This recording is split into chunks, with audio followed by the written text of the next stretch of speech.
to episode 13 of TJK Talks. I'm with my two co-hosts, Trevor and Kent. Today we're finally here. We are going to be recapping week 13 and then predicting week 14. It's rivalry week. It's hate week, as people call it. Yeah. It's very intense throughout. It's called week for a reason. It's not rivalry day. It's rivalry week. It's very intense. Multiple days worth of rivalries. This is, in my opinion, the best weekend in all of sports. 100%. Besides week one, usually. I'd say it's better. Like honestly, any NFL weekend, any NBA weekend, like any weekend, sport weekend, in my opinion, it's definitely rivalry in college football is probably my favorite. No, 100%. Yeah, it's one of the best ones besides playoffs. Yeah, playoffs. Yeah, I mean. Now that the first round weekend is really fire. All the 4 first round games and the 4 quarterfinal games also are nice. But. Yeah, but before we get into rivalry week, we are going to recap the 4 games we predicted last week, and then jump into more than 6 games we have ready to predict for you. So, with that being said, the first game we're going over is the first game we covered. Ohio State Buckeyes took on Rutgers at home in their final home game of the season, and it was senior day. Caden Curry, one of the seniors, showed off.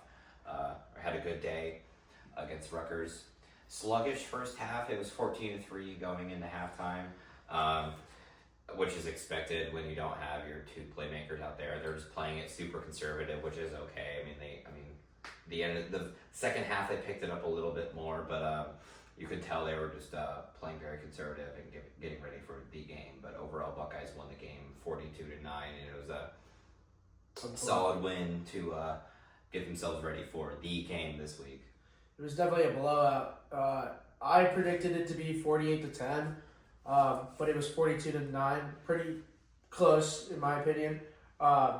Jake and Trevor were worried about the first half the entire time, but I knew that we were going to end up killing them in the end. I wouldn't say that we played that sloppy in the first half. It's just that we weren't passing the ball. Other than that, though, Max Clare really stood up this game, really stepped up. He had 105 yards on 7 catches for a touchdown. And with Julian saying only having 157 yards, that was the only 42 yards other than that were the other receivers. So Max Clare really stepped up this game. But a lot of props to our running backs, too, because they did a lot of the job this week as well.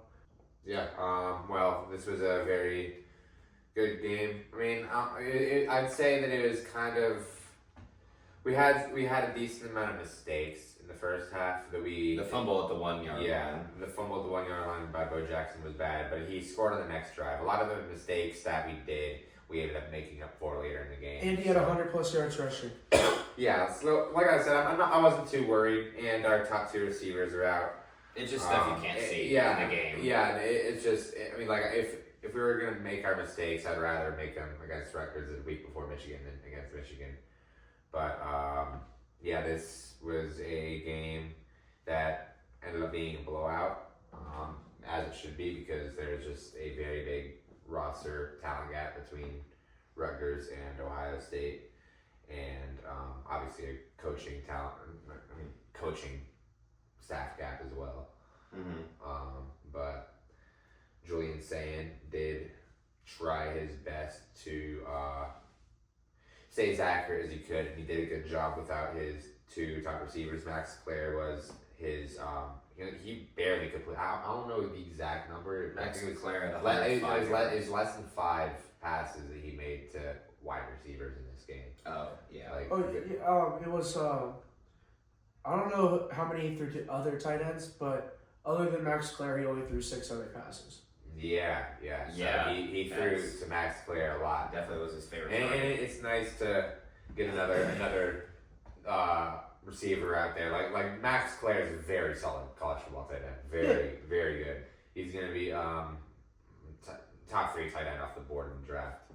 And I think that Ohio State has a very potent and dangerous offense and defense. They're just so fucking good. Our defense is amazing. So good on both sides of the ball. And they top it off with a cherry on top by having one of the best coaching staffs that college football has ever seen. On top of that, our offense is killer, and it's crazy to say, but I think our defense is even better than our offense. Oh yeah, that's not. No, yeah, our defense Yeah, is that's just lights honestly, out. I agree with that. But the thing is, I'm not going to talk too much about this right now because we're recapping. But going into the game, obviously, talent it doesn't really matter as much.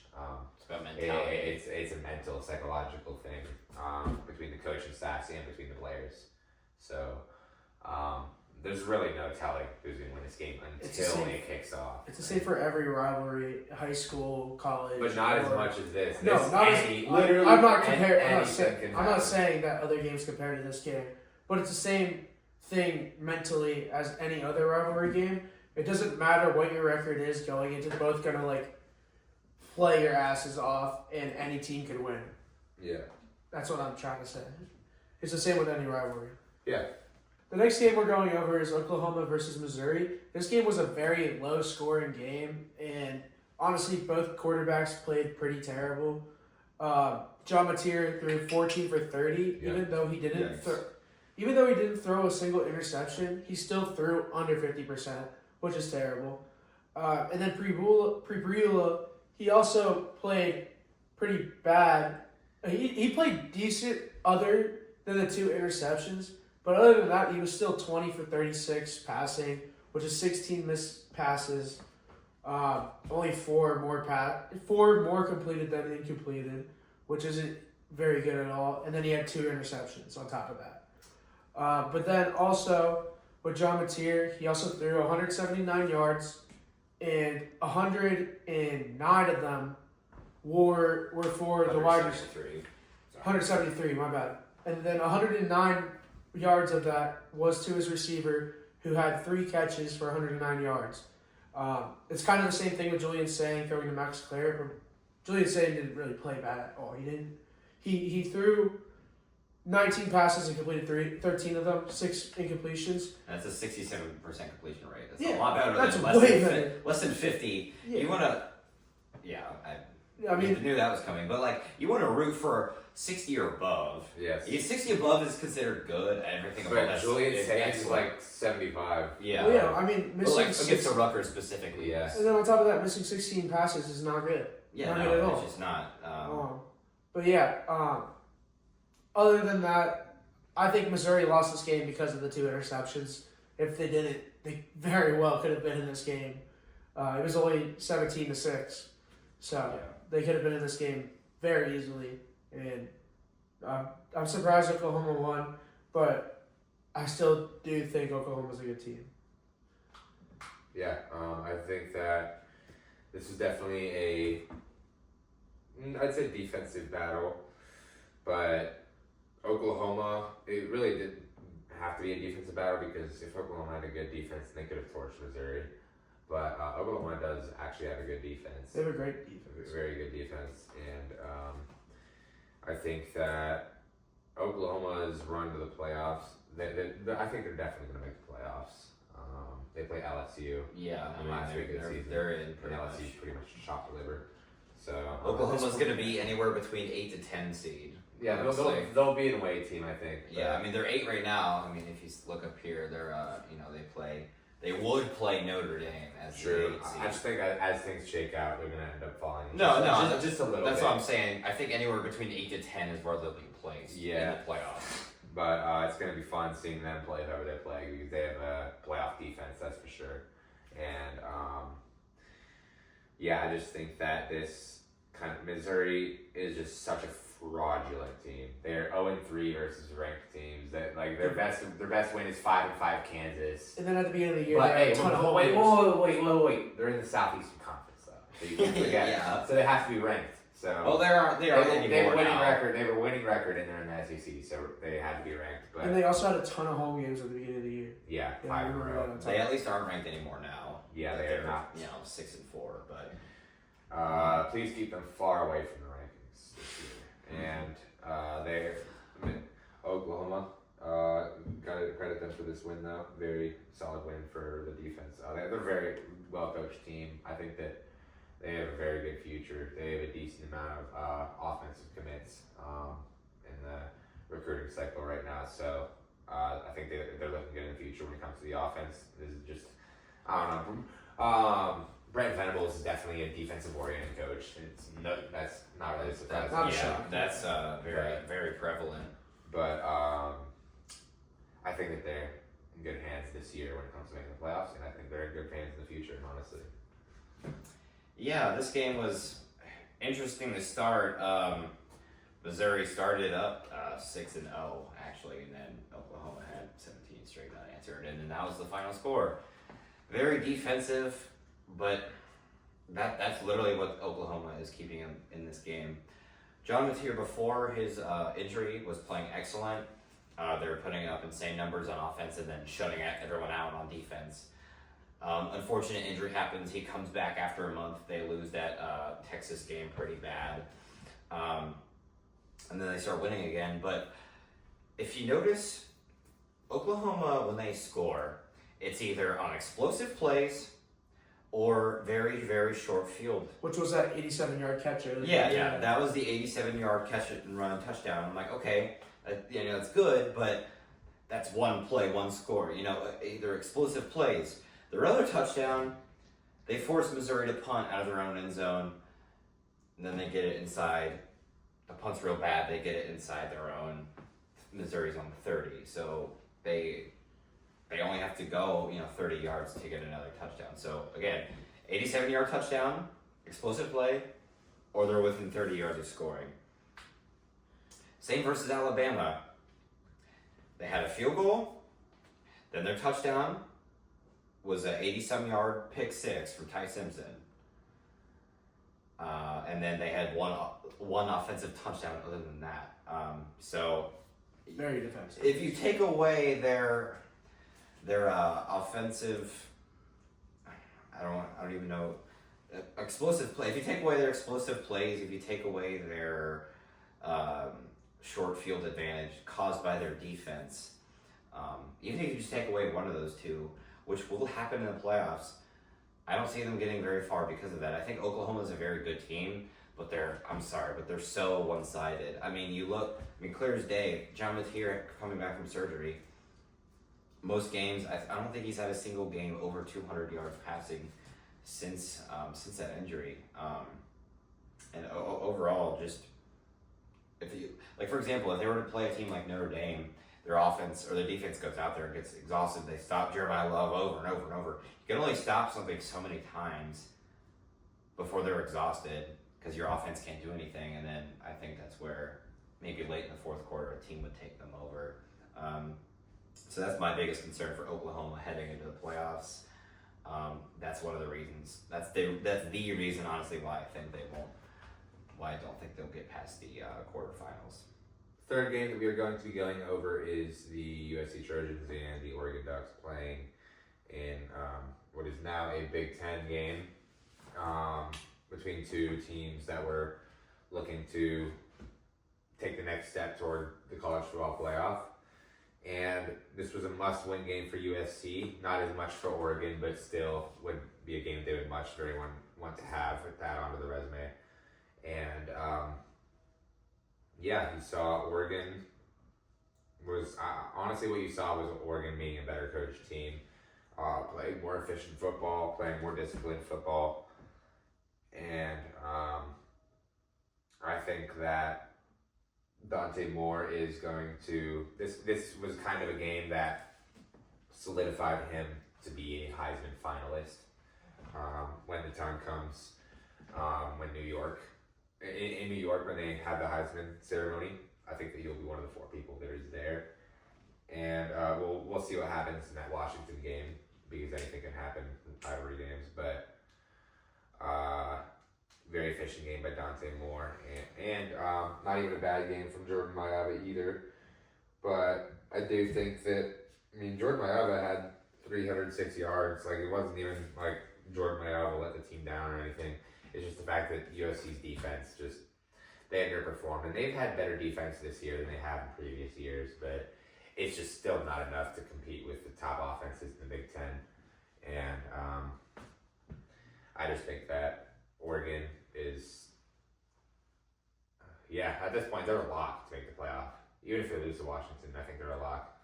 So Oregon did what they needed to do to win the game. I think this game was a lot better on paper than it actually was. USC's offense played amazing. Jordan Mayava had over 300 yards passing and 3 touchdowns with 0 interceptions. He also had a decent completion rating. It's just that USC's defense gave up a shit ton of points, 28 in the first half, 14 in the second.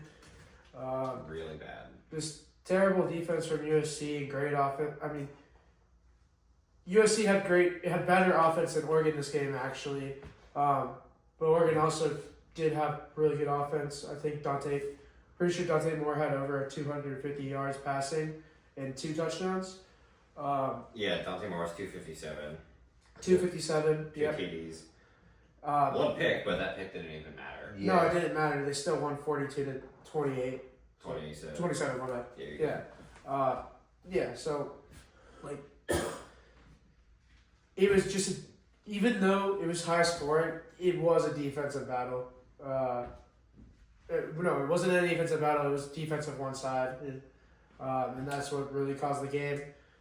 It would have been way more offensive battle if they actually were equivalent on defense, but Oregon is just so much more stacked in their roster, and they have way more depth.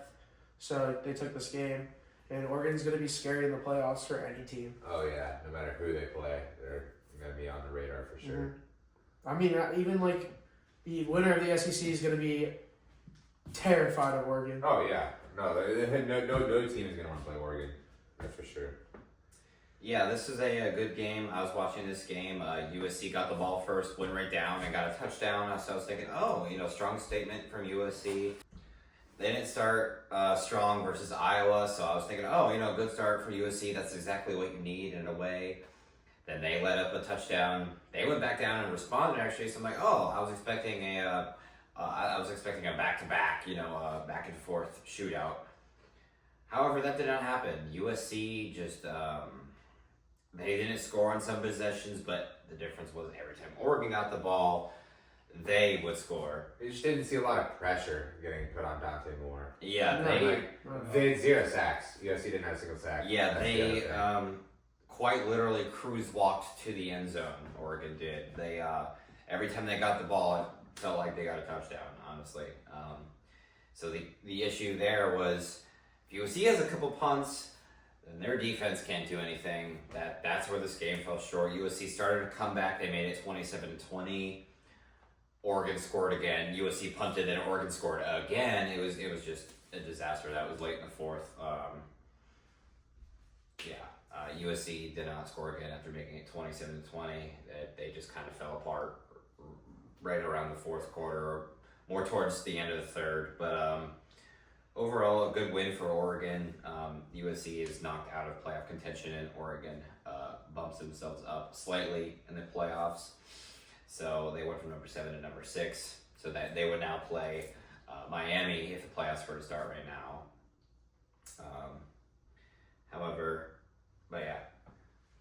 We'll see how they play against Washington, because it's at Washington, rivalry games. But Oregon definitely looks like a very complete team, honestly, because even though they let up 27, it's like, their offense is clearly a step above their opponents. So at least for this game. So I mean, also they gave up a lot of points, but USC's also been an offensive power all year. Yeah, right. Like USC statistically all year has put up points. So it doesn't matter. Like you let 27, okay, we still win by double digits. So at the end of the day, Oregon does not care about that. They care about winning, and that's exactly what they did.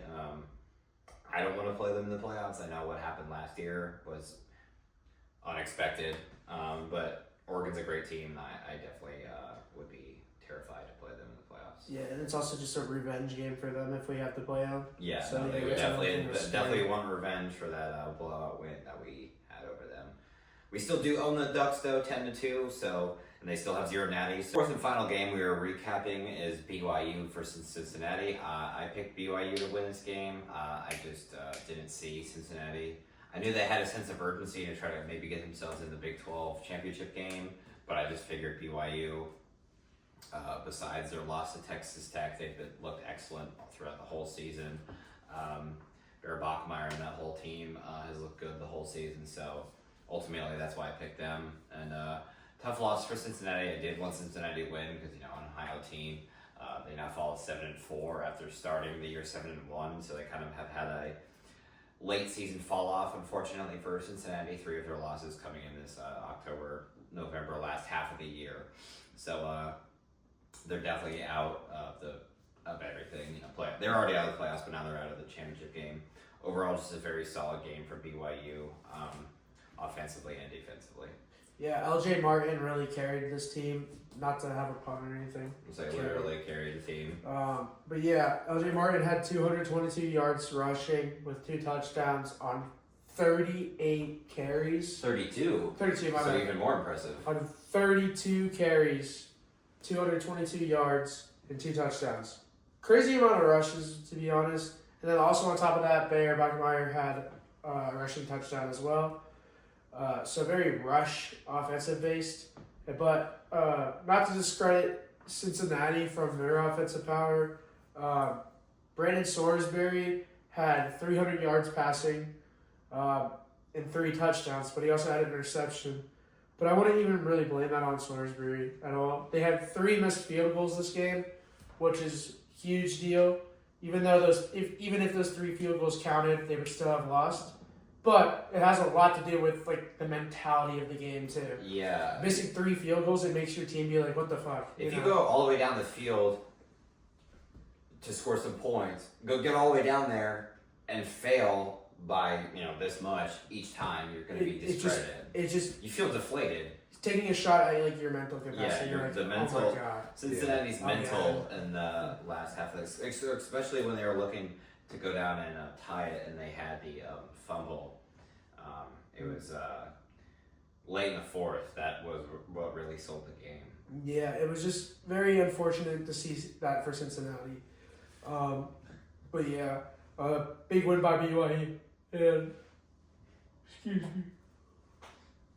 Yeah, big win by BYU and just really good rushing from LJ Martin and great offensive power. Yeah, Salisbury had a lot more passing yards than Bachmeier, but that was not enough to win the game. LJ Martin definitely led the Cougars to this victory. Mm-hmm. He is one of the best running backs in the Big 12. You could argue, I'd say so. I mean, he's put up the numbers this year. He has. Bear has more rushing touchdowns. I mean, wait, who? Their quarterback has more rushing touchdowns. Oh, yeah. No. Yeah, but it's not all about TDs. Yeah, true. Getting down the field. True. Yeah, I mean, yeah, their QB is definitely, you could argue. I still don't think their QB is the best rusher on the team. I think they definitely use him for QB sneaks when I'm near the end zone. But I do think that LJ Martin is obviously just all around more talented rusher in general. And he has over 800 yards rushing this year. So nice to see him producing well and see him doing all this against a Big 12 team with a winning record. So it's not like Cincinnati's just a cupcake or anything. BYU is definitely heading in the right direction, and they improved their playoff chances. Okay, so BYU, to end the year, they play UCF in their rivalry week game. It's not really a rivalry, but it's just one of those rivalry week games where it's like a filler. They don't really. They're gonna kill you. Yeah, it's like they match 2 teams together. They don't really have a rivalry week game, so that's what they did with UCF in the Big 12.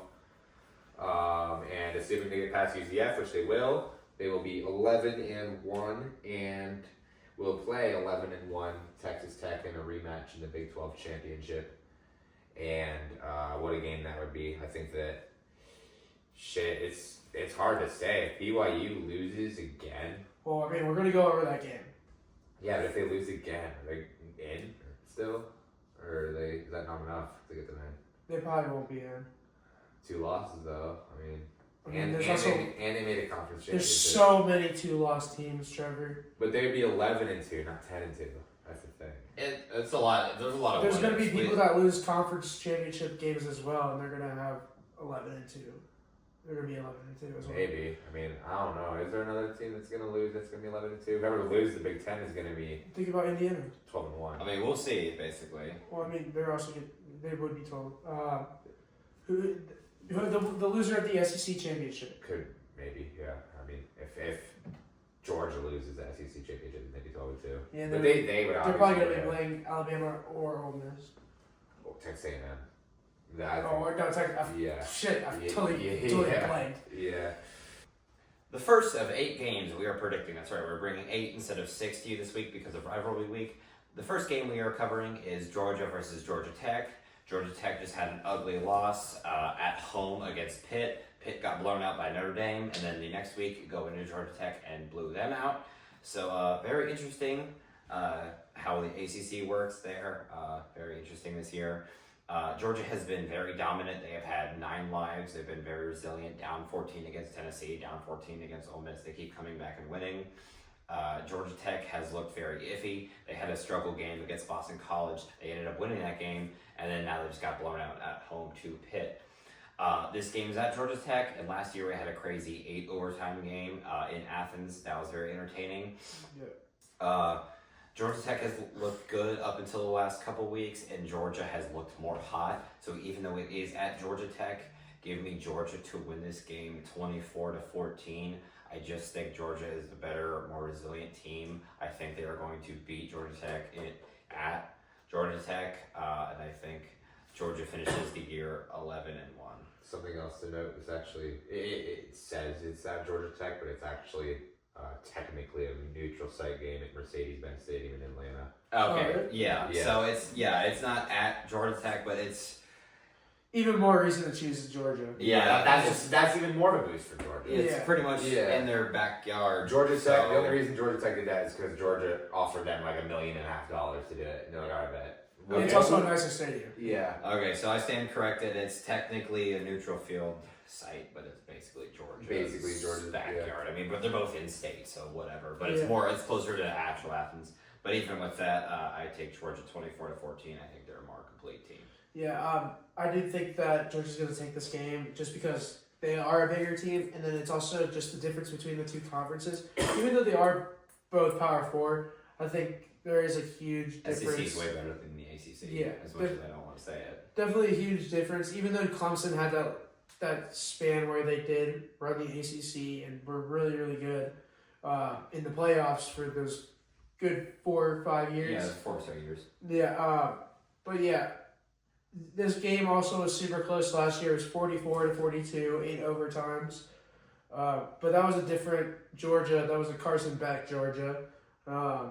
Even though I wouldn't say Gunnar Stockton's is entirely better. He kind of throws a lot of checkdowns and does a lot of running. But he is accurate. But yeah, I'm taking Georgia to win this game just because they do end up scoring and do end up beating these good teams, and they only have 1 loss. Yeah. They've also played a lot more better teams than Georgia Tech, even though Georgia Tech does have a good resume. But I'm taking Georgia to win 38-17. Pretty big margin, 21 points. Yeah, this is a rematch. Obviously, this isn't a rematch of last year just because they play every year and they're rivals. But this is a rematch of last year's game where, if you remember, instant classic. Like, this was one of the best games in college football history. Yeah, great. 8 overtimes. Isn't that the record, too? 8 overtimes. No, the record was 9, held by Penn State and Illinois. Oh, yeah. We watched that game. Yeah, we did watch that game. It was in 2021. But, yeah, I remember. That was years ago. Damn. I was like, yeah. Feel But- old. Yeah, same. But, this was an instant classic last year, and I think there's going to be another great game this year. I think on paper, Georgia's a much better team, but I still think this is going to be a very close game like it was last year. And even though it is there's a weird situation with where it's played. It's a neutral site game in Atlanta, and technically it's in Georgia Tech's backyard because Georgia Tech is based in Atlanta, Georgia. Yeah, really It's old. still in Georgia's backyard because Georgia has a much more massive fan base than Georgia Tech. That's why they So made all a their bigger stadium. so Mercedes-Benz Stadium is closer to Georgia Tech, geographically. But but it's considered Georgia Stadium. It's still Georgia Stadium because all their fans are going to be there. Yeah. And I expect to see a lot of red. Yeah. but that I still don't think that's gonna phase Georgia Tech enough to blow them out. I think that Georgia Tech is going to keep it very close. And I do have Georgia winning. I'm not going to just act like I'm going to try and hide it, but Georgia Tech, I think Haynes King is absolute dog. I think he's going to come into this game ready to knock his fucking teeth out, do whatever it takes to beat Georgia. And man, I have a lot of respect for Haynes King. He's one of my favorite college football quarterbacks to watch. Just so fun. He just looks like he's having fun out there. Backyard ball. Yeah, exactly. And I think that, this might be just like Haynes King versus Georgia's defense. Like that might come down to what's a lot of how this game goes. A Cam Scatabo type of performance. Yeah, honestly, and see how far he can take his team and how much his team can step up. But I do have Georgia Tech winning this rivalry game again. Georgia Tech, or no, not Georgia Tech. Sorry, I have Georgia winning this rivalry game again, 23-20. The second game that we're going to be predicting in this lovely rivalry week is another Friday game. I think Friday is a loaded day for college football, honestly, but it is. 3 ranked games. Yeah, on Friday. So this is gonna be nice, but yeah, very great rivalry. This is a rekindled rivalry that got rekindled last year when Texas moved into the SEC. This was a game that Texas and Texas A&M used to play annually, but then stopped in the late 1990s. And I remember those days. Yeah, back in the day. Back in the day. But they've only played a couple times since then. I think just in like either bowl games or just out of conference games. But now that Texas has joined the SEC, they play every year and on rivalry week every year. So good rivalry between these two toxic fan bases. Love to see that. And always in-state rivalries. Yeah, in-state and SEC rivalries. Like, it's going to be really fun. And I think it's a very underrated rivalry in the SEC. I think this is like, I don't know if I want to say top 3. Well, it's underrated because it's just recently rekindling, but it's not a bad rivalry at all. Yeah, it's very good. And Marcel Reed and Arch Manning actually have very similar numbers on the season, which is kind of crazy to think about when you say it out loud based off how much hate Arch Manning has been getting and how much glaze Marcel Reed has been getting.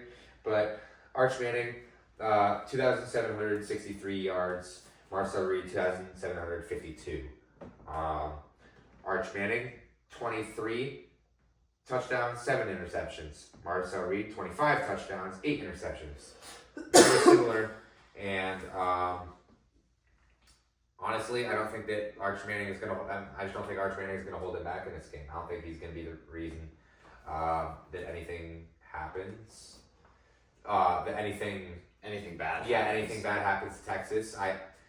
I think Marcel Reed is going to put up a show as well. I think that Marcel Reed has been very efficient all year. I don't think he is. I think he's been getting glazed a little bit, but I do think that he's a very efficient quarterback and. Him and Mario Craver Texas A&M's offense versus Texas' defense is going to be an absolute show, and I think that Texas A&M's offense is they might get a couple blown coverages and they might actually expose Texas' defense a little bit, but I actually do have Texas giving Texas A&M the first loss of the year, and I have Texas winning again second year in a row against Texas A&M, beating the Aggies. 23-17 in a pretty good new version of this rivalry. Yeah, I think this game is going to be pretty close, pretty tight, because Texas's defense has been being the glue for them all year, but Arch Manning has been really starting to fit into his role as of lately, because there has been games where Texas's defense recently has let them down, but the offense has made up for it. And if they finally get it all together, especially with them coming down to this last game of the season, they're definitely going to have to lock in. And honestly, like, if Texas wins this game, they'll probably be in the SEC championship. Cause, no. 3 losses? Well, 2 of them are in conference. so only one of them. Oh yeah, that's But- probably why. But yeah, they're probably not. Yeah. They're out of the SEC. They're not making the playoffs regardless. But yeah, it would be pretty big win for Texas, and it's also a must-win game for them as well because of them having 3 losses. I mean, yeah, but like Well, they would be on the border of the they're- playoffs. no, they're not gonna make the playoffs at all. But I mean, they're pretty much just playing spoiler to not even. I mean, they could Maybe knock 3 Texas. conference losses. Yeah. Yeah, They're trying Well, to knock they- Texas A&M out of a bye week. yeah. Well, and they could potentially knock them out of the SEC championship because Ole Miss has 1 loss, and Yeah, that's. shit. I'm curious to see how that tiebreaker scenario would work Yeah. out between Texas A&M. It also Ole depends Miss. on how the Georgia Texas Tech or Georgia versus Georgia Tech. And Georgia. Shit. Yeah. Wait, there's a 3-1 loss. Oh shit. Yeah. There's a lot that goes into this Yeah. week Yeah, for every but conference. there's too many what ifs to cover. So But yeah, I do think that this is going to come down to like a final drive scenario. Yeah. Uh, how cinematic that would be. At and- 7:30 p.m. And what I'm thinking is that Texas A&M has the ball to end the game, but Texas has a huge stand and wins the game 27-21. They want to win this game going into the next season, and this might be Arch's last game. I doubt he's talking about going to the NFL, but I don't think he He's should. staying. I don't think he If he should. goes to the NFL draft this year, he's a fool. He's a damn fool if he goes to. He's money hungry if he goes That's to the NFL. that's this like a year. Bronny James decision. Yeah. No. Bronny James should have stayed in college basketball. Yeah, too. he should have also, but Arch Manning has got to stay at Texas. I think he will also. I think he is going to definitely stay at Texas and develop for his senior year and then get drafted next year. But yeah, I think that'd be best case scenario because he's already trending in a good direction when it comes to college. Well, as of recently, yes. Yeah, as of recently. So continue to fit in that role, and Texas will they'll have more weapons next year, more experienced weapons, because a lot of their roster is young on the offensive side right now. But yeah. yeah, but back to this game. I think Texas isn't making the playoffs. They won't make the playoffs, or they don't really have anything to fight for. They have nothing to lose scenario. All they could do is knock Texas A&M out of a bye week because they're the 3rd seed right now. It would knock them out to host a playoff game, so they would try to force them to play 4 games instead of 3. I don't think Texas A&M is as good as the ranking ensues. They were down 27 at home to South Carolina. South Carolina just happened to blow that lead up. Previously, teams were 0-286 when trailing by 27 entering the second half. So South Carolina just let up the biggest choke of all time, like they did against Alabama. That's why they're called the Gamecocks, because when it's time to play football, they blow cocks. No, if I'm a South Carolina fan, I'm And they hanging get for cocky. No, speaking of fan, if I'm a South Carolina fan, I'm hanging from a ceiling fan after like this whole year. They were top 20 in the preseason with Lenore Sellers. As They a were, Heisman said, candidate. they were said to have the best player on offense and the best player on defense with Evan Stewart and Lenore Sellers, which ended up just Lenore being Sellers honestly- was supposed to be the Heisman winner this year. Yeah, and holy shit, they need to fire Shane Beamer.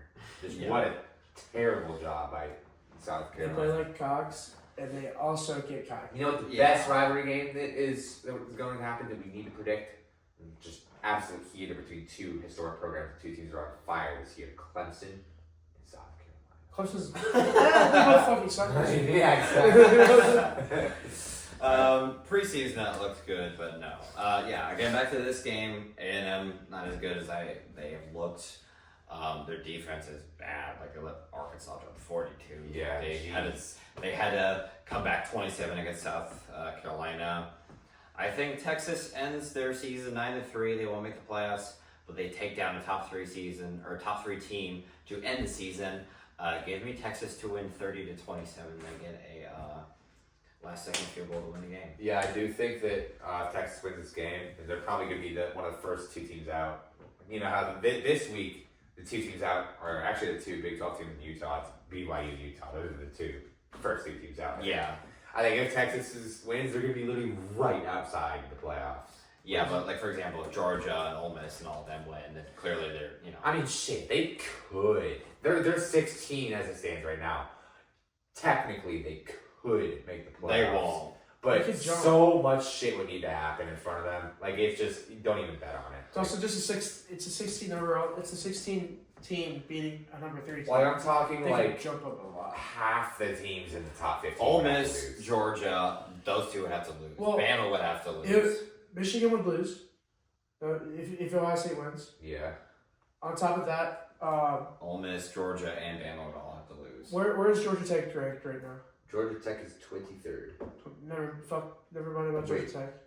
The next game we're going over is Arizona traveling to Arizona State to play this rivalry game. I think this game is going to be pretty close, even though Sam Levitt is out. I think this game will be pretty tight because it is a rivalry game, and both of them are very closely ranked within 5 of each other, 20 and 25.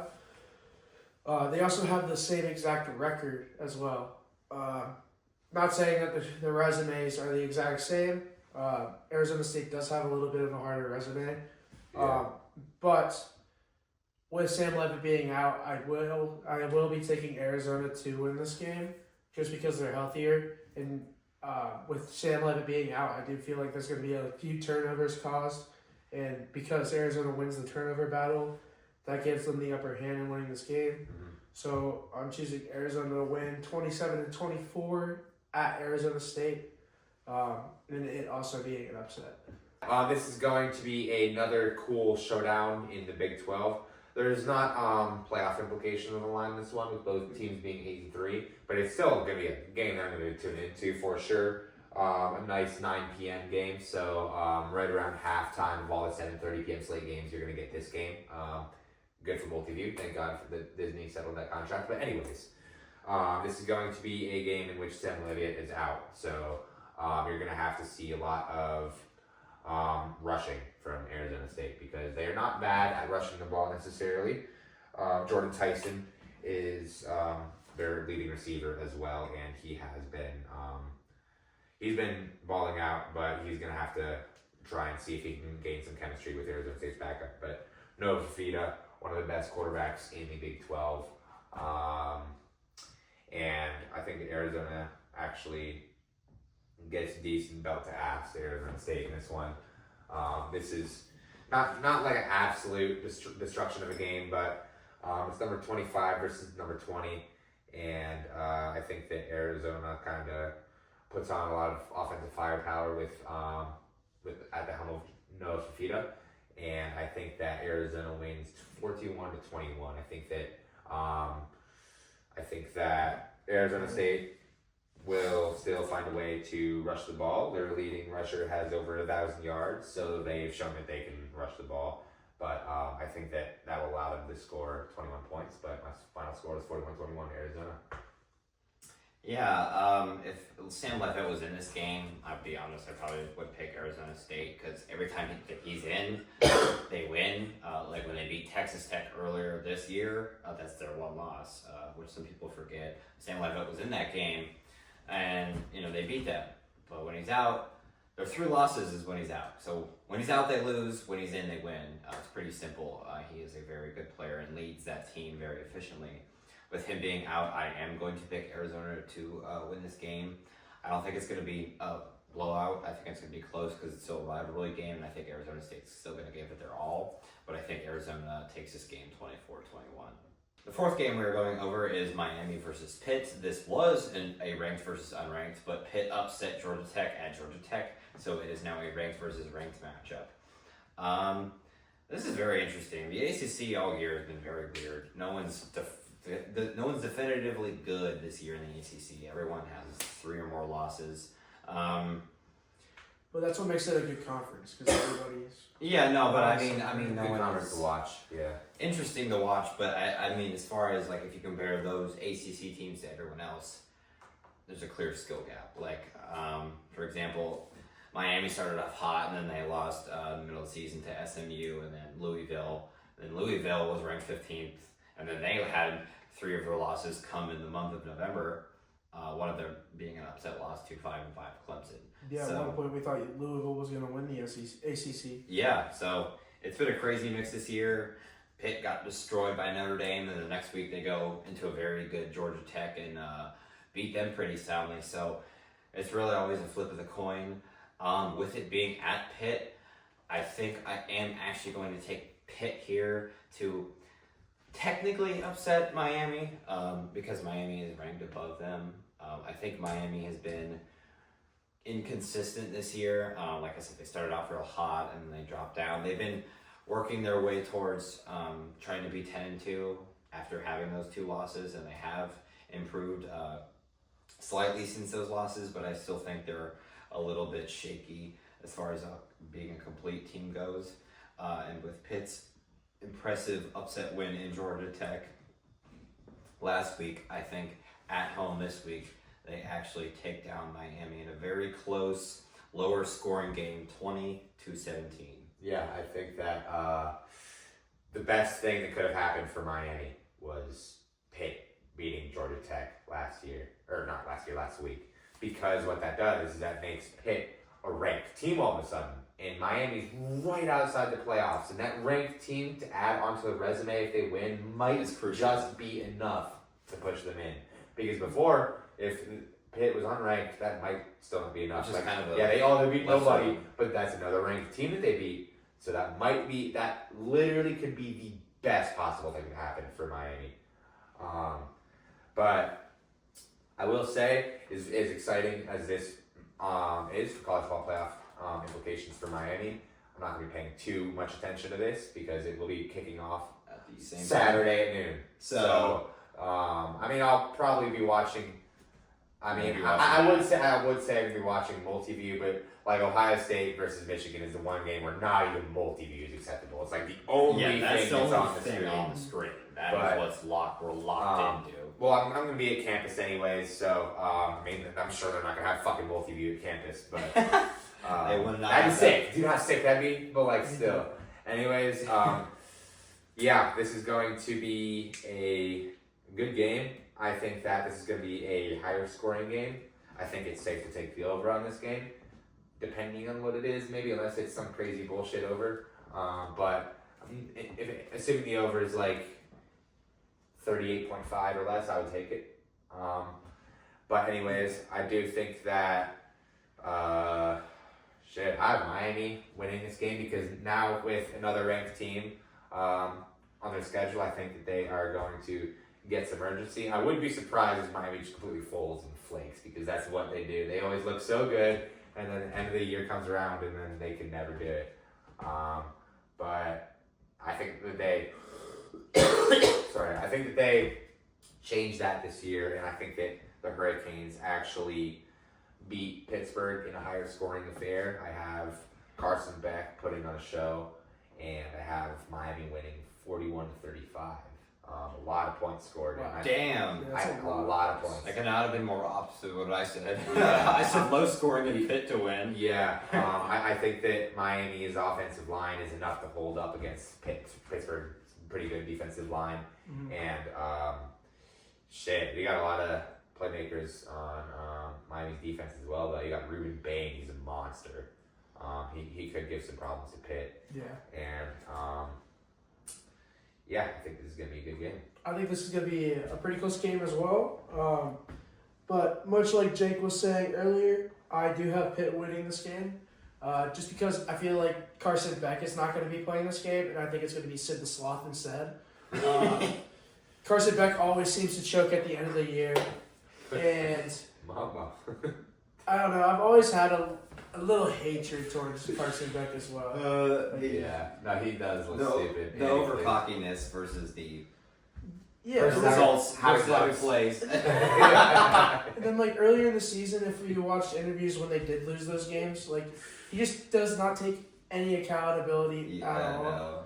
Like the loss to SMU, he blamed the play calling. Like, it's not the play's fault that you threw a pick in the red zone. Yeah. Like, that's your fault. Throw it away. I kind of want Miami to make the playoffs because I want them to get gassed in the first round, bro. Kind of funny. But yeah, I'm taking Pitt to win this game, especially another reason is them being at home as well. Yeah. But I'm not saying it's going to be a blowout. I am taking them to win 23-20, 3-point game, just like Jay said. Mm-hmm. But also low scoring. He said 38-point over. Yeah. Right. If it is that, I would take the over too. Yeah. But I do think it's going to be kind of lower scoring, relatively, just because both defenses are pretty good. And I do expect Carson Beck to throw at least 2 interceptions this game as well. The over-under is 50. Sid the Sloth, yes. The over-under is 51.6. Oh damn! Yeah, I would take the under. I'm still Well, thinking. your score is like 70. I'm taking the You over. have like yeah. 70 points. You might want to place an over on 70 because that'll be plus 1,200. Yeah. And then if your prediction's right. Yeah, no, very good game. Very both inconsistent teams, but Pitt has started to get. I want to say they get hot the right time. They just got blown out by Notre Dame, but the last game they just played against Georgia Tech was very good. So I think they're at least starting to rebuild off of that loss a little bit at the right time, and with it being at home. That's why. And then also we kind of did know that Pitt. We do know that Pitt has been planning for this game for 2 weeks because last week yeah, they pretty they're much like, said we don't care said. if we'll lose Yeah, to Notre sure. Dame. Yeah, so they So- said doesn't matter as long as we win those next 2, which they did actually beat Georgia Tech. I do give them credit for that, but if they win this next one, then yeah, they will at least knock Pitt or they're not knock their rival out of the playoffs. Yeah, and on top of that, even though they did say that, and it's kind of like shitty coaching. It does make me think that they are prepared for this game because they were preparing for it last week. And they were clearly prepared. Yeah, for Georgia Tech. But Yeah. So, yeah, I do think Pitt takes this game, even though shitty ass coach. yeah. No coach would ever say that in Yeah. public, at least. They're still the Yeah. best team in Pennsylvania, though. They are. They are. Yeah. The 5th game that we're going to be going over is the Oregon Ducks taking on the Washington Huskies in what I found to be a very, honestly, probably my favorite Pac-12 at the time Pac-12 rivalry game. Very intense rivalry between these two, and they both seem to be good a decent amount of time at the same time. So it tends to be ranked matchup a lot, and it's just fun to revisit every single year. And I'm glad that it's they save this one for rivalry week. But this one is kind of, it was looking a lot more interesting in the preseason and the beginning of the season, but Washington has faced injuries and their offense has just seemed to struggle later throughout the year. But you know, it's in Seattle, so I really, any of these games we predict today, I don't really think it's a lock because rivalry week is so. It's literally you could literally take a coin, flip it. Be like, that's my pick I would right not. I would not be surprised with any of my picks being wrong. Any of these Any upsets. of them. Yeah, no, they're all very possible. But anyways, We might go 0 for 8, boys. I mean, technically we could. We Yeah, could, that'd yeah. suck. But Dante Moore. This is his game to solidify himself as a Heisman contender, obviously, or a Heisman finalist, not a contender at this point. He already is a contender, Heisman finalist. And honestly, Oregon does not necessarily need to. Oregon's a lock in the playoffs at this point. They don't necessarily need to win this game for the playoffs. They need to win this game in order to maintain a home field advantage. Like if they were to lose, they'd definitely be an away team. But I do think that Oregon is going to. They've seemed to prepare very well on the road. They haven't lost a single road game this year. 4-0. Yep. And their only loss was that honestly, Very close. top 3 most important, if not number 1 most important game in the Big Ten when it comes to the standings all season. It was Because also Indiana, who's Yeah. ranked number 2 right if now. Oregon So- would have won that game, then they're Valid loss. undefeated. Mhm. Like those 2 teams are 2 of the best teams in the entire country. So that was a very important game back earlier in the year. But talking about right now, I do think that Washington is going to rise to the occasion and play with their whole heart out, or play with. Play their heart out. Hold on. I do think that Washington is going to rise to the occasion, and with the assist of their home crowd advantage in Seattle, I do think that they are going to play with a lot of passion, and they are going to make it tough for Dante Moore to move the ball down the field. But I do still think that Dante Moore in Oregon is going to get it done in close fashion. I think that it's kind of going to be a lower scoring game. I don't think this is one of those games where Oregon's offense flashes like it did last week and like it had its previous year. I don't think they're going to put up. I don't think that they're going to put up more than 30 points, but I do think that they're going to get enough to get the victory and go 11-1, and at that point they would just be waiting for the first round of the playoffs unless Michigan beats Ohio State. Then they'd be playing in the Big Ten championship. Yeah. What's your final score prediction, though? My final score prediction is 28-24 Oregon. Yeah, I thought this game was going to be interesting coming into it, but Washington is missing their starting running back who has 1,000+ yards this season and 10 touchdowns. And then they're also losing one of their star receivers this week as well. So they lost Jonah Coleman and Denzel Boston, two very key important players for their offense. Part of their offense, yeah. So, I mean, I don't see them scoring enough points to keep up with Oregon and their depth. But yeah, it was the same thing like last week for Oregon playing USC. USC played amazing on offense, but Defensively. but defensively they gave up a lot of points, and Oregon almost almost doubled their points. Yeah. Like it's just the depth and the amount of the magnitude of how much they score is just unstoppable to any team right now. Currently, offense is hot. Yeah, very hot. Dante Moore is going crazy.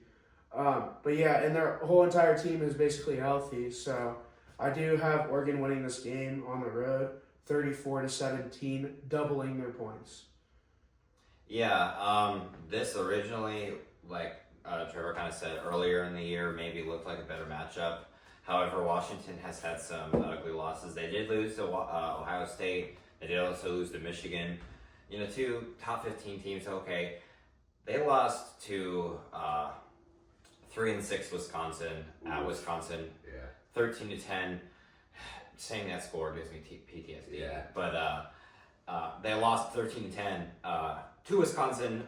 I understand it was raining at Wisconsin, but Still, horrible loss that basically knocked them out of the playoffs. So basically, all they can do is, even if they beat Oregon, it won't really knock them out of the playoffs unless a lot of other teams upset. Like if a lot of teams 15 through 20 upset, and then they would maybe get in over them. But Oregon's pretty much in the playoffs basically. So Washington can't really spoil anything except a first round bye for Oregon. So Washington's going to give it their all just because it's a rivalry, and that's what you should do. That's what you should do for every game anyway. But obviously a rivalry, it means more. It doesn't mean obviously try to win every game, but a rivalry definitely amplifies, and especially the home crowd for Washington. Yeah. But I still don't think that's going to be enough. I think Oregon's offense is just too hot, like Ken said. I mean, USC looked like their defense looked like Swiss cheese out there trying to stop Oregon's offense. Give me Oregon to win this game, 30-24, a 6-point win, a close win, but nonetheless, Oregon gets it done in Seattle. The next game we're going over is Vanderbilt traveling to Knoxville to play Tennessee. This game is going to be pretty interesting. I think this is going to be the closest game. This is totally 50-50. Flip a coin for this game. This is the most take a coin, flip it. I won't say obviously the Ohio State versus the team up north game is the best rivalry ever, and it's the best game to watch. But I think this one is pretty crazy as well. Yeah, for sure. In-state rivalries are always fun. Oh yeah, always. But yeah, I think this is going to be pretty close because Joey Aguilar and the Tennessee offense struggles with turnovers a lot, and that's really what dictates their games most of the time. Because they're fourth in total offense, they're fourth in passing offense, they're 37th in rushing, and they're fourth in scoring. In scoring, yes. Yeah. That's what. But yeah, that's a pretty good offense. It's just Very the efficient. turnovers are what kills them, and that's really what's going to decide this game. But if Joey Aguilar does play well, which I'm assuming because it's a game that he really has to lock in, or else people on campus are going to kill him. So I'm taking Tennessee to win this at home, 38-28, a 10-point game. Pretty decently close, Damn. but I do think Tennessee takes this win. Sad for Diego Pavia because he's been really stepping up lately. He threw a program record against Kentucky, so that was really cool to see because I thought he was just a running quarterback at the beginning of the year, to be honest. But to prove that otherwise, it's kind of scary. Yeah. See what he can do. But yeah, I'm taking him 38-28. Sounds good. So yeah, this is going to be a very important game, and I think that this is going to definitely determine if Vanderbilt makes the playoffs or not. They either win and they're in, or they lose and they're out. But Is it guaranteed win? I mean, Vanderbilt? Vanderbilt's ranked They 14. only have They're two ranked losses. 14. Yeah, they most Yeah. likely would be the 12th seed then if they got. If No, they beat wouldn't be them. 12. No, Because that's Memphis or six. Tulane. Oh, sorry, the And G5. then 11 seed would probably be the ACC because they're probably going to be asked Yeah, ACC champion. But yeah, there's a lot of things. There's a lot of Yeah, ways, but sure. but they could jump themselves in the playoffs. True, for sure. And yeah, I do think that there's kind of a mismatch here between Vanderbilt's passing defense and Tennessee's passing offense. You got Joe Aguilar. I mean, shit, Tennessee is very good offensive college football team over the past decade. Yeah, They've had a lot of good quarterbacks, a lot of good especially when they running beat backs, Alabama. receivers. Yeah, oh yeah, that's always hype. That's another great rivalry game. But I do think that, so Tennessee is ranked 4th and Vanderbilt is ranked 113th, and In what? so Vanderbilt's passing defense is ranked 113th versus Tennessee's passing offense, which is ranked 4th in the country. So definitely a big mismatch on that side of the ball, but also Tennessee doesn't have necessarily that good of a defense. I mean, they're 75th in passing defense in the country, and Diego Pavia could definitely take advantage of that. So you could definitely expect to see a shootout between the quarterbacks, but anything can really happen in games like these. And then also with this game, we can't really look at the past because Vanderbilt's also been Historically ass. bad. Yeah. This is the first year they're actually good, so you can't base Last them year. off the past either. So it's First- hard to Yeah. say how this game's gonna go.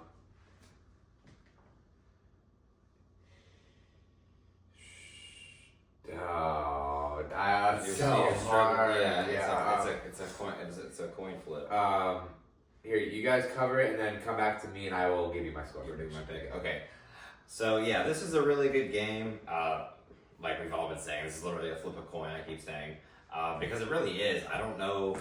Tennessee's had an off year. I mean, they don't have any ranked wins. They've just struggled, like Ken said, with turning the ball over. So very efficient.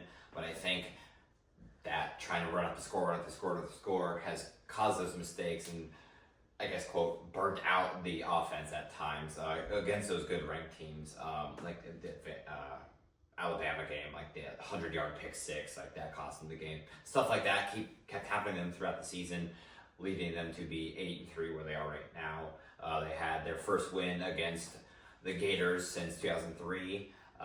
The Gators are terrible. They're 3-8, so that was pretty much a freaking bye week for Tennessee. So yeah, they roll into this game 8-3. It's so hard to predict because Vanderbilt's offense has been elite, but their defense has let up a lot of points throughout the whole season. But with Tennessee looking to get a last win of the season to finish the season 9-3 and at least finish strong against a top 15 ranked team, give me Tennessee to win 30-27, maybe like a last second field goal, or maybe they stop Vanderbilt on trying to score, but they keep it close and they keep it maybe like scoreless in the second half, like maybe like 6 or so points scored in the second half, like a very, very sluggish game. Yeah, now I come to think about it, Something else that I forgot to mention. So Vanderbilt has the 113th ranked passing defense. Tennessee has the 111th ranked passing defense. So Oh my. not much of an improvement. So I do think this is going to actually be a legacy game for Diego Pavia. Silences all the haters. I think he leads Vanderbilt into the playoffs with that. I can't believe I'm saying that. I think Vanderbilt makes the playoffs with winning this game. This game stamps it. I think that they beat Tennessee in Neyland as one of the most electric rivalry games that we're going to see all rivalry week. And I have them winning 30-27 on a walk-off field goal. No, my score. Yeah, in overtime. But for the different team, I like it. Honestly, I can see if your pick is In right. overtime? In overtime, yes. A field goal in overtime? Yeah. I know, but that's a huge prediction. Yeah. Yeah, I will say I won't be surprised if Vandy wins and Tennessee loses because this game is really like the last game we're going over is closer, I think, but this is one of the closest games that I think that we're going over. The 7th game we are going over is Alabama versus Auburn. A lot of people say this is the greatest rivalry. I highly disagree. It's a very good rivalry, but Ohio State and Michigan has had the most ranked versus ranked matchups of all time at 50. So that's one of the many reasons it's the best. But anyway, this is still a good rivalry nonetheless. A lot of good games like the Kick 6 from 2013 and others. Like the 4th and 31 from 2023 with Jalen Milroe beating Auburn and Jordan Hare that game.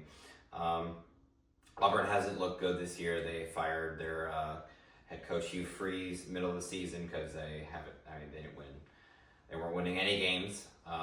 One of the many firings of the SEC. Yeah, but one of many firings this year. They have not looked good. They always play it close with Bama, and especially with it being at a night game. I think they'll bring the energy, but I think Bama's just going to be too much. Giving Alabama the win this game 27-20. I think Auburn will do their best to keep it as close as they can, but I think Alabama will just be too much for them. Yeah, I think this is going to be, it's an interesting rivalry nonetheless. And it's the same, it goes the same way for Ohio State and the team up north. Even if the records are different, it's always going to be close. But I think Ty Simpson really wants to have a good seed in the playoffs. And Alabama in general wants to have a good seed in the playoffs, and they're going to be fighting hard for this game. They also, towards the end of the year, the past couple seasons, they've fallen short. So I expect this year to be a little bit different. And Ty Simpson balls out, making no mistakes. And I have them winning 35-17. Pretty high scoring game for Alabama. This is going to be one of their games where they don't score in the 20s. And because it's a rivalry game and they're locked in for it. But yeah, I have Alabama winning this game. Yeah, this is going to be, this is a very good rivalry game to watch every single year. The Iron Bowl is definitely an instant classic. And this is being pushed back to 7:30 instead of being played at 3:30 like it normally is. So, gives Auburn a little bit of more of a home field advantage, I guess. But Alabama, Ty Simpson, he's really gonna want to play his ass off this game and get his team into the playoff. And he did look very shaky last week against Oklahoma. For that reason, I'm gonna pick Auburn to win this fucking No game. way. No way. Nah, as we've seen, I'm not scared to pick a major upset in rivalry week. So, It's not impossible. yeah, as we saw last year, it's definitely not possible. I wouldn't be surprised if Alabama did lose that. Yeah, I think that Cam Coleman has a record day. Just absolutely grills Alabama's defense because their defense is not that decent either. It's all right. I wouldn't even say it's top 3 defense in the SEC, to be honest, numbers wise, and how much. Personnel wise for sure. Obviously, when you look at the talent, they have a top 3 talent defense in SEC, obviously, but they just haven't performed to that level. I don't think, and for that reason, I think that Auburn takes advantage of that. And yeah, I have Auburn just controlling the game, low score, very similar to the Ohio State Michigan game last year. Just low scoring, mentality, tempo, run the football, throw to Cam Coleman a lot. I've Cam Coleman getting a lot of receiving yards, but I don't have him scoring more than a touchdown, if that makes sense. So I still think it's going to be low scoring, but not as low scoring as last year's Ohio State Michigan game or anything. I have Auburn winning this game 20-13. Wow. And Cam Coleman gets the last touchdown of the game when it is 13-13, and he makes it 20-13, and then they run out the clock. Damn, bold predictions today. I like it. Yeah. I mean, anything can happen. And that would eliminate Alabama from the playoff for the second year in a row. Could you just imagine? Yeah, that would be, and from especially for the 12 team. Yeah. That would be insane. The eighth and final game that we are going to be going over is a game that doesn't really need an introduction. It's just the game, Yeah, it's the game, the Toledo War, whatever you want to call it. This is, I don't even know where to begin. Honestly, I don't even know where to begin with this game. This is just when I want to This talk is how petty the rivalry is. when I want to talk about this game. So much comes to my mind. I don't even know what to choose first. But Agreed. first thing that I'm going to talk about, I guess, I got to chop it up one by one, is Carnell Smith and Jeremiah Smith. Those are the two big questions right now. Their availability within this game, because they are both on the injured list. Listed as questionable, yeah. Questionable, yes.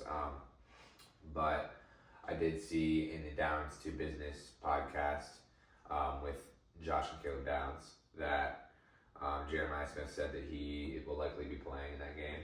I don't think he's just going to say that and end up not playing. There's no way. Why would you say something like that on the media? The GOAT number 4, there's no way.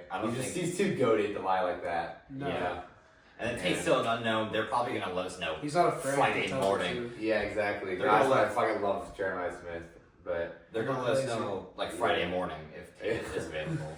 yeah, Carnell Tate, I think they'll both play, personally, and this is like a psychological game, honestly. This is talent doesn't really matter in this game, and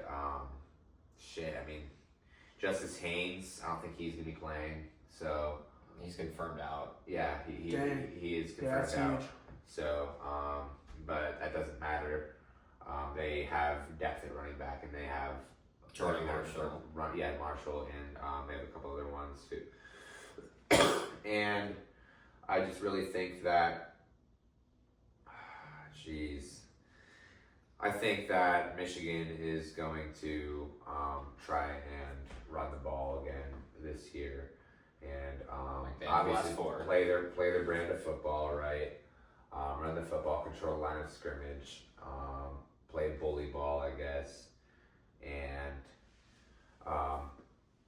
this really just depends on what direction Ohio State and Ryan Day and Brian Hartline lead when it comes to the offense and how they call those plays. That is the most important factor of what will decide what will happen in this game, is Ohio State's offensive play calling.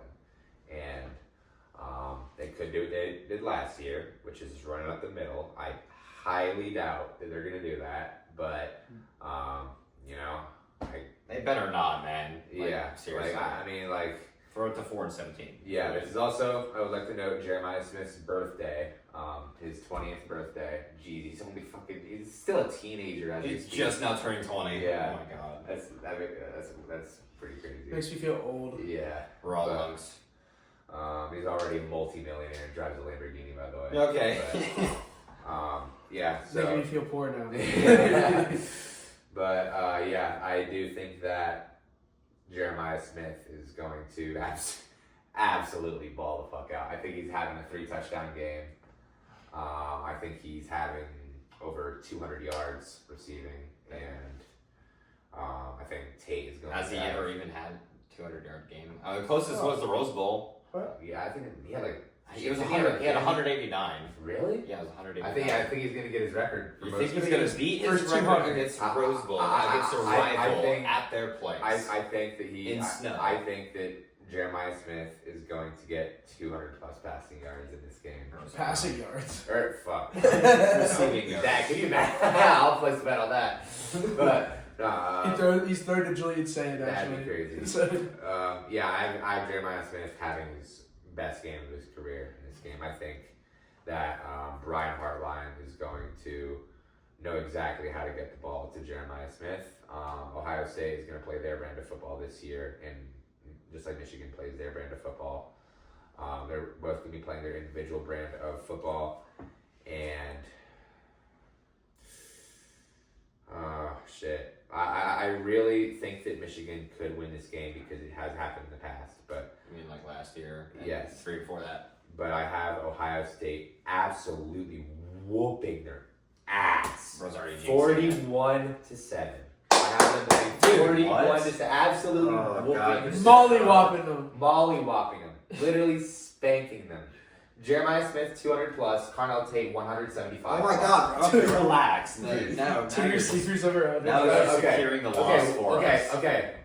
Carnell Tate, 125 plus. That's And Jeremiah Smith, still 200 plus. You're forgetting about Max Clare, too. He's going to get some points. Yeah, I think they're going to throw Max Clare more on the offensive line. He did have like 7 receptions last game. Yeah, but that was without. So, yeah, that was out of Alabama. I think he's gonna serve his game. He's gonna do his job. I think Yeah. Max Clare, but I think they're gonna put him more on the offensive line. You know, I think that Just for the reinforcement. I think Julian Sand certifies his legacy as an Ohio State, pretty much an Ohio State legend. Like getting the first win over Michigan And going in undefeated. 5 years and going undefeated in your first year starting, that makes you a legend in Ohio State and in the books. But And so- possibly winning Heisman, too. and the Big Ten, Yeah. maybe possibly if we beat Michigan, but that's in the future. Well, if we get to that point, we'll predict that. Obviously, Yeah. even if we don't, we're gonna predict it anyways. But yeah, we're just going. Me thinking about it. Ryan Day has every single right and capability to win this game. Yeah. He has every resource to win this game. There is not a single resource that he doesn't have. What happens if we lose this game? What happens to Ryan Day? I'm not going to say he gets fired because he just won a national championship, Yeah, but things get awkward in Columbus things do for get sure. awkward. But yeah, that's if that happens. But you know, things happen in college football all the time. The script gets flipped more often than we would know. So, especially in this rivalry, I think that Ohio State flips the script, and I think that 1 year in 2019, it's kind of unfortunate when Ryan Day told Jim Harbaugh in a Big Ten conference when they got in a fight, we're going to hang 100 on your ass, and Ryan Day has not beaten Michigan since he said that in 2019. Yeah. I think he doesn't hang 100 on him, but he comes back to that, and he absolutely destroys Michigan. Also, last year with the brawl, just looking back on that. Yeah, and he also said that it was I cannot wait the other thing us is, to plant a flag in the middle of Ann Arbor. yeah, the other Well, thing if- the other thing is that if Ryan Day did say that aside from losing his father to suicide, the Michigan loss last year was the worst moment of his whole life. Like his whole life. Yeah, that's Besides his dad dying, obviously. But this whole week in practice, Shows how much this game means. seeing interviews of him in practice this week, you notice that his eyes are extremely baggy. Like you open the comment sections, everybody's just talking about how it looks like he's getting zero sleep, and that's good. He is not sleeping this week, and he is doing everything he fucking can to win this game. This is going to be, I think, the most strategically well thought out, drawn game calling playbooks that we've seen in Ohio State and maybe over half a decade, the past 5 fucking years. Like in any game that we've played in the past 5 years, I think that he's going to draw something up that we is almost unheard of, and we're gonna just execute it to perfection. And we're gonna Michigan, it's due. It's due. They can only beat us so many times before we get pissed off. And when you poke the sleeping bear, I mean, they're gonna bite back eventually. Yeah. And it's not like Ohio State is just a scrub. The only team we can beat fucking anybody in college football besides Michigan at the moment. So I think once we beat Michigan, then that really, I mean, as if we're not already at the top of the mountain, then we really will be then if we beat Michigan. So I have Ohio State winning, what did I say, 41-7? You said 41-7. 41-7. I have them absolutely mopping the floor with me. And by the way, I think that 7 comes after we are already up like 35-0. So, yes, going off of what Trevor said, I do think this is going to be a lot closer than that for sure. But I do still have Ohio State winning. This year has just seemed a lot different. Like, we've been conservative all year, trying to hide plays Exactly. for this game and for the playoffs. Dude, I called that shit out back in like week 3, bro. Oh yeah, and then like right now, like we're gonna unleash it all, like all of it. We thought that we were gonna see it get unleashed for Penn State, but We did a little bit in the third quarter. A little yeah, bit, but yeah. then but like we also at the same time they weren't the team that we expected them to be at that time of the year. Yeah. So we haven't really unleashed all of it yet. But this game, you're gonna see so much more new stuff, so many more deep balls. Yeah. That's That's what I'm saying. They're unleashing the bag. I think. I don't think Jeremiah Smith's gonna have over 200 yards though. I do think it's gonna be an over 50. The game total is gonna be over 50. I think it's gonna be 31-21. Ohio State. I think we win by 10 points and. So they exactly cover the spread. The spread as of recording right now is Ohio State. Yeah, we covered the spread. Okay. So. It was 11.5 2 days ago after we beat Rutgers, but now it is 10 even. I wasn't even looking at the spread this week. I just said that because you said 10-point win. Yeah, but yeah, if it is, then take the spread. We could win by a little bit more, but I do have it within a two score game because of the rivalry itself. But also if everybody's been thinking about this game all year, because I think last year was the worst loss out of the 4, especially with the brawl and how good we were and how We bad were clearly a better team. Yeah, we were 20-point favorites as far too. as skill. Yeah, and this year I just think our defense has been the best it's been. Even last year our defense was elite, but this year we're even better. I mean, we're number 1 defense in the nation right now for sure. Mm-hmm. Letting up we Shit, let up less than 10 Dude, we points. were 7.6 points. Dude, we were number 1 defense in the country last year. And this team's way better. Yeah, it's like what the hell, Yeah. Like, Arvell Reese has been nuts. dude. Yeah, Caden Curry. Yeah. Dude, and those people didn't even start last year because we had such a loaded fucking team. It's because Lathan Ransom and Jack Sawyer were both starting in front of them. Tuimualau. Yeah, JT, yeah.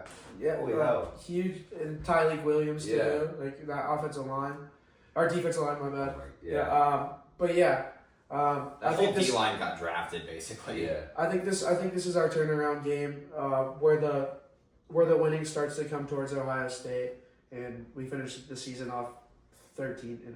I also, that was 12-0. 12-0, my bad. But regular season, but we could be 15-0 for the Big Ten. But yeah, this would also be Ryan Day's 4th time going into the game 11-0, by the way, which is actually pretty cool. Mm-hmm. Yeah, this is the game. It's rivalry week. I mean, that's for the whole week, like all the games, but it's called a week for a reason. You prepare. You can't sleep. I mean, the coaches can't sleep. The players can't sleep. The fans can't sleep.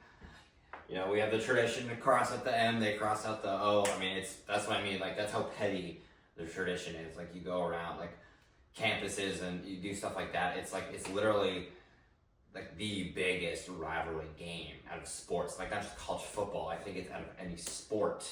It is the biggest game. It's not even, each team doesn't want to say each other's name. It's just called the game. Like, it's What such did they a, say Ohio? such They a don't even say Ohio subtle, State. it's just a subtle, eerie title. Like, you get goosebumps when you hear the game. Michigan, mentally, I think Michigan, talent-wise, from 2021 to 2023, you could argue they were the better football team. Especially 2023, the 15-0 undefeated season. I mean, we only lost that game by 6. That was actually our closest game. And they won the national championship that year too. That's what I'm saying. Like 15-0, like we only lost by 6. However, 2024 was different. We were 21-point favorites. They were 7-5 at the time, or 6-5. Five losses. They were just above 500. We had a tough loss earlier to Oregon by 1 point, but that was at their place. A real good game there. Real offensive firepower in that game too, and just throughout the whole season, OSU lighting it up. It came to that game, and I probably lost my voice after the first quarter, if I remember correctly, because it just seemed like we would try to run it up the middle every play. It'd be 3rd and 13. We try to throw it long, incomplete, we'd have to punt. That's what it was over and over and over and over again. Our defense got tired. When they needed to late in the fourth quarter, they ran it down, kicked the last second field goal. We tried to come back in garbage time. It didn't work. The play calling, basically the entire game, was god-awful. You can't blame our defense for that loss last year. I'm not. But I'm saying that they're exhausted. They go out there, they make a stop. It's the fourth quarter, there's 3 minutes left. They convert in a 3rd and 6. Then that's what they do. They burn the clock. If they have possession, they have the ball for like 10 minutes because Michigan knows how to burn the clock. That's what they do well. The mental in the last 4 has been better. I'd say 1 to 3, the mental and talent was better. But last year, we had all the talent. We had all the right weapons to beat them. And I know that because we went and won 4 games against top 10 teams in the playoffs, blowing them out, or winning each game by double digits. The Tennessee game, Oregon game, Smith had 182 yards, whatever. We aired it out. That's where our talent is. Stop trying to match their energy. That's what they try to do, and that's why they lost. They tried to match Michigan by running out the middle. We gotta lean into our strengths. Yeah, their D-line was the one good thing they had. Go into your strengths. We didn't do that. We lost the game. This is in Ann Arbor. They're a slightly better team. It's supposed to snow. Julian Sand, just like Stroud, is from Cali. The last time it snowed, that was a 2021 game. OSU lost 42-27. Sand hasn't, just like Stroud at the time, hasn't played in these snowy weather games. Stroud actually fumbled, or the first offensive fumble, the snap went through his hands. I definitely think that's going to affect Ohio State this game if it snows. Especially maybe these Cali players who aren't used to this type of weather. Julian Sand being, that Cali player. It's going to make it harder to pass. It's going to make it, and we're going to have to rely on our run game more, I think. Overall, it's just a very tough battle that we have with them each year. Even when it's a blowout, it's a very mental game. You can argue more mental than physical. Michigan won the game because of their mentality last year. But until I can see Ohio State actually win, or Ryan Day beat them, other than that 2019 year, which people forget about. People think he's winless against them. That's not true. The 2019 game, Michigan backed out in 2020 because of COVID, even though the practice is open the next day. So he does have a win against them, just not a winning record. But until I can see otherwise that we have changed our plan or we have done anything differently, I'm going to pick Michigan to win this game at home, 31-17. I just don't see until I see anything else. 31 on Matt Patricia's defense with our high. We haven't scored. Yeah, we haven't. You said a blowout when we were more points favorites last year at home. God. You said Smith's got 200 yards when it's snowing out. If we lose this game, we are not letting up more than 12 points. There's no way. Right? We let up even less. Our defense has never been the problem for these games. Yeah. It's always been our offense. Dude. I don't think it's going to be more than 20 points, I don't know. Until I see otherwise, I'm picking Michigan 31-17. Of course, I want Ohio State to win, but they haven't proven they can. They are 21-point favorites, and I know it was last year, but the mental hasn't changed. At least from what we've seen. I know we had our defense has looked better, and I think Brian Hartline has been a good hire, and he's going to try to throw it to Smith. the mentality has changed because we have two offensive coordinators. That's a huge turn of mindset. Two different I playbooks know, on each side of the ball. 2021, 2023, it's a different thing. I think Sane goes 2 for 2 because if you look at Stroud, you look at Kyle McCord, you look at all these other great QBs, they all had. Kyle McCord was not great. But he wasn't awful, and Stroud was elite. And it's something about this game that eats at the Buckeyes since 2020 has started. So for that, I'm going to take Michigan to win this game. That does it for episode 13 of TJK Talks. It was a jam-packed week. We went over 4 from last week. This was the calm before the storm last week, and now we jumped into the 8 predictions for this week. Very exciting upcoming week. Any of these games could go either way. Like we said, all games you could flip a coin. But with that does it for this episode. Make sure to like, comment, Subscribe.